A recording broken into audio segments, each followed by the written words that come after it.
سائیں لوگ جیسے جرائم پیشہ ویشی ان کے بہترین معالج تھے۔ وہ اپنے ہر گاہک کی ضرورت پہچان کر اس کا سودا کرتے تھے۔ ان کی ایک ضرورت کو پورا کرتے اپنے بہت سے الو ان کے ذریعے سیدھے کر لیا کرتے تھے۔ سائیں لوگ ان تمام آرام کاروں کا باپ تھا۔ وہ انہیں ایک دوسرے کا خوف دلا کر اپنا معاملہ سیدھا رکھتا تھا۔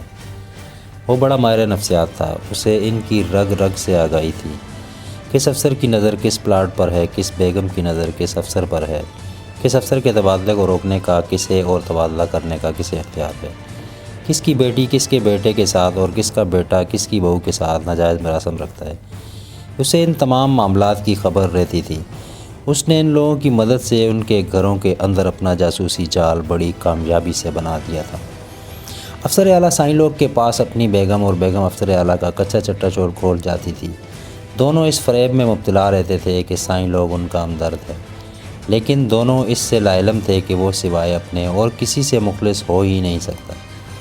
جسم فروشی سے ایمان فروشی تک ہونے والے تمام دھندوں پر اس کی گہری نظر تھی۔ ان دھندوں میں وہ اکثر و بیشتر کسی نہ کسی مقام پر کوئی نہ کوئی رول ادا کر رہا ہوتا تھا، لیکن اس کھیل کے کسی کریکٹر کو علم نہیں ہو پاتا تھا کہ سائیں لوگ بھی ان کے درمیان کہیں موجود ہے۔ بابا سائیں لوگ کوئی بڑا کام کرو نا، کوئی بڑا مال تبھی ملے گا نا بابا۔ وڈیرا سولنگی نے سائیں لوگ کی طرف جھکتے ہوئے کہا۔ ہو جائے گا وڈیرا سائیں، ہو جائے گا، آپ حکم تو دے کر دیکھیں۔ سائیں لوگ نے بڑے اعتماد سے جواب دیا۔ اگلی بات کرنے سے پہلے وڈیرا سولنگی نے اپنا بریف کیس کھولا اور بڑے بڑے نوٹوں کی 2 گڈیاں وڈا سائیں کی طرف بڑھا دی۔ باپ بیٹے نے نریدے بچوں کی طرح ان کی طرف دیکھا اور دوسرے ہی لمحے دونوں کے ہاتھ ایک ساتھ انہیں وصول کرنے کے لیے آگے کو لپکے۔ بابا ایک ہی بات ہے، دونوں میں سے کوئی بھی لے لے۔ یہ کہتے ہوئے وڈا سائیں نے نوٹوں کی دونوں گڈیاں پکڑ کر نظروں ہی نظروں میں انہیں تولا اور پھر ایک گڈی اپنے صاحبزادے کی طرف بڑھا دی، جس کی رال اب باقاعدہ ٹپکنے لگی تھی۔ رکھ لو بابا سائیں لوگ، ادھر شہر میں خرچ بہت زیادہ ہونے لگا ہے۔ یہ کہتے ہوئے وڈا سائیں نے نوٹوں کی ایک گڈی اپنے بیٹے سائیں لوگ کی طرف بڑھا دی۔ وڈیرا سولنگی کی جہاں دیدہ آنکھوں نے دونوں کی آنکھوں میں ایک دوسرے کے خلاف نفرت اور حقارت دیکھ لی تھی۔ یہ دونوں بظاہر باپ بیٹا ضرور تھے، لیکن اصل میں دونوں مجرم تھے۔ ایک پولیس ریکارڈ کے مطابق مجرم تھا اور دوسرا مذہب کی آڑ میں بدترین مجرمانہ سرگرمیوں کا مرتکب ہو رہا تھا۔ وڈیرا سولنگی نے محسوس کر لیا تھا کہ سائیں لوگ میں دم ہے۔ شہر سے اس کی شہرت اب نزدیک اور دور تک پہنچنے لگی تھی اور سائیں لوگ کی شکل میں اسے اپنے مستقبل کو محفوظ اور شاندار بنانے کے لیے ایک شاندار مورا ہاتھ لگ رہا تھا۔ وہ اس کے ذریعے راہ کے ڈپٹی ڈائریکٹر گپتا کی خواہشات کے مطابق ایسے گھناؤنے کارنامے کر سکتا تھا جو اس کی راہ کے ساتھ دوستی کی بہترین بنیاد بن جاتے۔ وڈیرا سولنگی نے وہیں بیٹھے ہوئے ایک خطرناک فیصلہ کر لیا تھا۔ وہ ایک ہی چال سے 2 بازیاں مات دینے جا رہا تھا۔ دوسرے ہی لمحے اس کے حکم پر دونوں باپ بیٹے کے لیے شاندار دعوت کا اہتمام ہو رہا تھا۔ اب تو وڈا سائیں نوجوانوں کا وقت ہے۔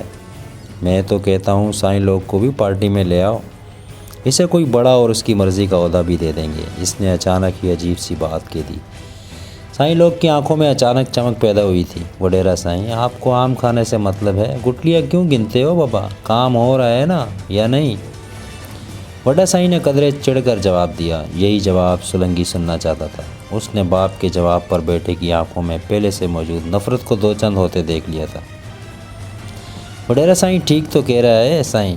سائیں لوگ بولے بغیر نہ رہ سکا۔ چپ کر جا، میرے ہاتھوں نے ہی تیرا بت بنایا ہے۔ زیادہ ہوشیار بنا تو اپنے ہاتھوں توڑ کر پھینک دوں گا۔ تھوڑی دیر تک تلخ جملوں کا تبادلہ کرنے کے بعد وڈا سائیں نے وڈیرا سولنگی نے اس مرحلے پر مداخلت کو ناگزیر جانا۔ ٹھیک ہے بابا ٹھیک ہے، تم چپ کرو نا سائیں لوگ۔ وڈا سائیں ٹھیک ہی تو کہتا ہے۔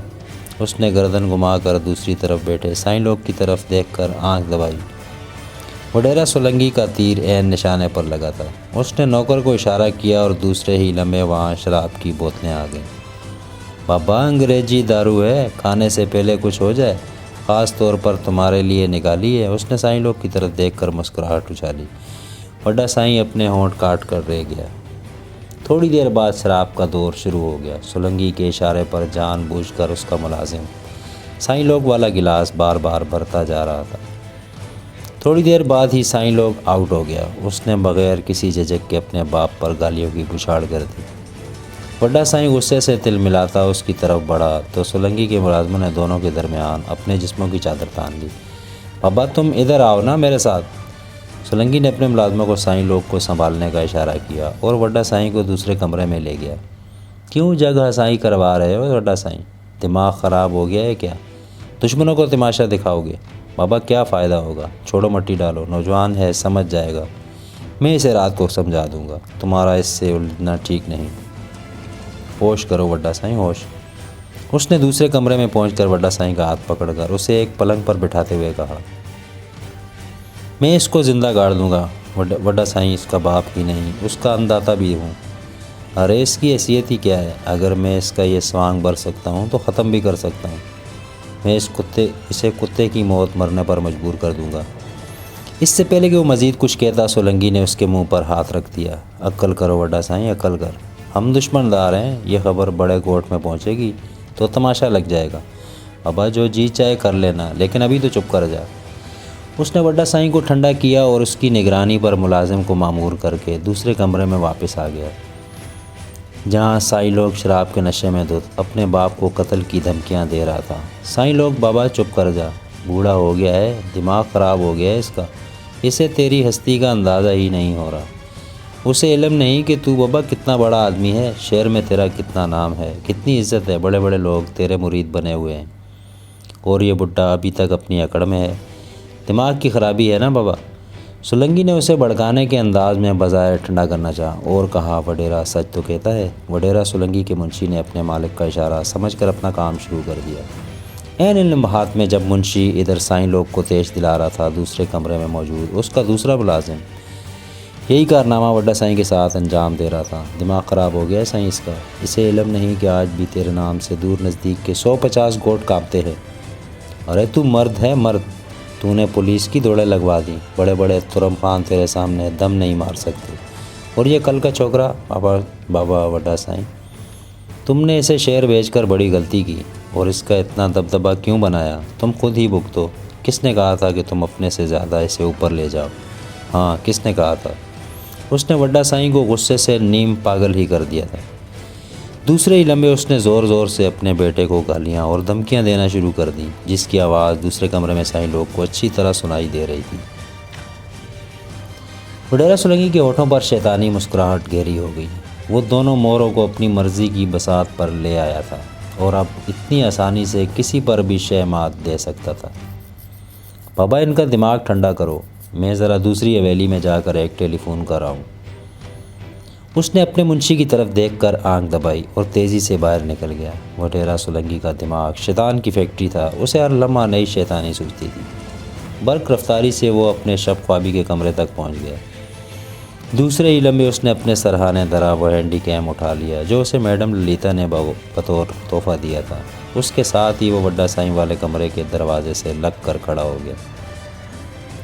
اس کے کارندے اپنے کام میں جتے تھے۔ چند سیکنڈ تک دونوں باپ بیٹا ایک دوسرے کو گالیاں دیتے رہے، جس کے بعد شراب کے نشے اور غصے سے نیم پاگل سائیں لوگ نے کمرے کے کونے میں دھری وہ تیز دھار کلاڑی اٹھا لی جو اس کا باپ یہاں تک لایا تھا اور جو ہمیشہ اس کے ساتھ رہتی تھی۔ وہ غصے سے باولا ہوا دوسرے کمرے کی طرف لپکا۔ اس مرحلے پر دونوں کو قابو کرنے والوں نے جان بوجھ کر دونوں کو ڈھیلا چھوڑ دیا اور زور زور سے چیخنا چلانا شروع کر دیا۔ وڈا سائیں کو اپنے سر پر کلاڑی لگنے کا احساس اس وقت ہوا جب اچانک درد کی ایک تیز لہر اس کے سارے بدن کو کاٹ کر رکھ دیا تھا۔ یہ حملہ سائیں لوگ کی طرف سے اتنا اچانک اور بھرپور تھا کہ ایک ہی وار میں اس کی گردن ڈھلک گئی۔ ارے بابا یہ ظلم نہ کرو، یہ ظلم نہ کرو، منشی اور دوسرے دونوں ملازمین نے چلاتے ہوئے ان کے گرد چکر لگانے شروع کر دیے اور اس وقت تک آدم خوروں کی طرح ان کے گرد چکر لگاتے رہے جب تک کہ انہیں وڈا سائیں کے مرنے کا یقین نہ ہو گیا۔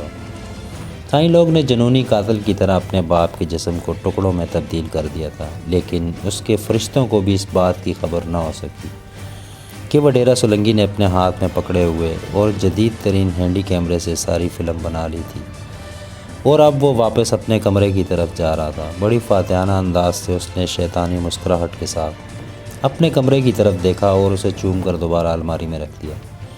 دوسرے ہی لمحے وہ بظاہر بڑی افراتفری میں بھاگتا ہوا دوسرے کمرے کی طرف جا رہا تھا ارے کیا ہو گیا بابا، ارے یہ کیا ظلم ہو گیا، سائیں لوگ تم نے کیا کر دیا؟ اس نے کمرے میں آتے ہی چلانا شروع کر دیا۔ سائیں لوگ کو اچانک ہی جیسے ہوش آ گیا، واقعی اس سے بڑا پاپ ہو گیا تھا اور وہ یہاں رنگے ہاتھوں پکڑا بھی گیا۔ وہاں شہر میں تو کوئی اور بات تھی، لیکن یہاں اس کا سارا نشہ ہرن ہو گیا۔ خون میں لت پت اس کے باپ کی لاش اس کی آنکھوں کے سامنے پڑی تھی۔ اس نے زندگی میں ابھی تک کوئی قتل نہیں کیا تھا، یہ اس کا پہلا قتل تھا، اور مقتول بھی کون؟ اس کا باپ۔ سائیں لوگ سہم گیا۔ بابا کوئی گھبرانے کی بات نہیں ہے، یہاں چڑیا بھی پر نہیں مار سکتی، کسی کو علم نہیں ہوگا بابا۔ سائیں لوگ تم جاؤ دوسری حویلی میں اس کا بندوبست کرتا ہوں۔ اس کے ساتھ ہی اس نے منشی کی طرف دیکھ کر آنکھ دبائی۔ سائیں لوگ کو مہمانوں کی حویلی میں لے جاؤ، اس کی خدمت کرو، خبردار اسے ناراض ہونے کا موقع نہ ملے۔ ارے جاؤ بابا، میرا منہ کیا دیکھتے ہو، چلو سائیں لوگ بابا چلو۔ منشی نے حیران پریشان سائیں لوگ کا بازو پکڑا اور اسے دوسری حویلی کی طرف لے گیا۔ تھوڑی دیر بعد ہی وہ سائیں لوگ کے ساتھ دوسری حویلی میں موجود تھے۔ یہ حویلی وڈیرا سولنگی کے انتہائی خاص مہمانوں کے لیے مخصوص تھی، جہاں اس کے تمام ملازم بھی نہیں جا سکتے تھے۔ یہاں بہت کم لوگوں کو داخلے کی اجازت تھی۔ اس حویلی پر جنگل میں منگل والا محاورہ بالکل سادہ کہتا تھا۔ سندھ کے اس دور دراز گوٹ میں جہاں لوگوں کو زندگی کی عام سہولتیں بھی ڈھنگ سے میسر نہیں تھیں، جہاں کسی خوش قسمت دیہات تک ہی سڑک جاتی تھی، ورنہ میلوں کچے پکے راستوں پر چلنے کے بعد لوگ گھروں تک پہنچا کرتے تھے، اور ضروریات زندگی کے اصول کے لیے بھی انہیں اس طرح میلوں پیدل سفر کرنا پڑتا تھا۔ ایسے علاقے میں یہ حویلی اپنے دامن میں ایک کسی بھی 5 اسٹار ہوٹل کی تمام سہولتوں سے لیس تھی۔ یوں تو ایم پی اے ہونے کے ناطے وڈیرا سولنگی کے گاؤں تک بجلی کی خصوصی سپلائی بحال رہتی تھی، اور اپنے اثر و رسوخ اور دانس دھاندلی سے اس نے ناقابل یقین سہولتیں حاصل کر رکھی تھیں۔ لیکن اس حویلی میں تو بطور خاص اس کا اہتمام کیا گیا تھا کہ 24 گھنٹے بجلی کی سپلائی بحال رہے، جس کے لیے 3 مختلف ٹرانسفارمر سے براہ راست لائنیں یہاں تک لائی گئی تھیں، تاکہ ایک لائن کی بجلی آف ہونے کی صورت میں متبادل سپلائی بحال رہے۔ وڈیرا سولنگی نے ڈیزل جنریٹر کے علاوہ رکھا ہوا تھا، اس میں آدھے گاؤں کو بجلی پہنچانے کی استطاعت موجود تھی۔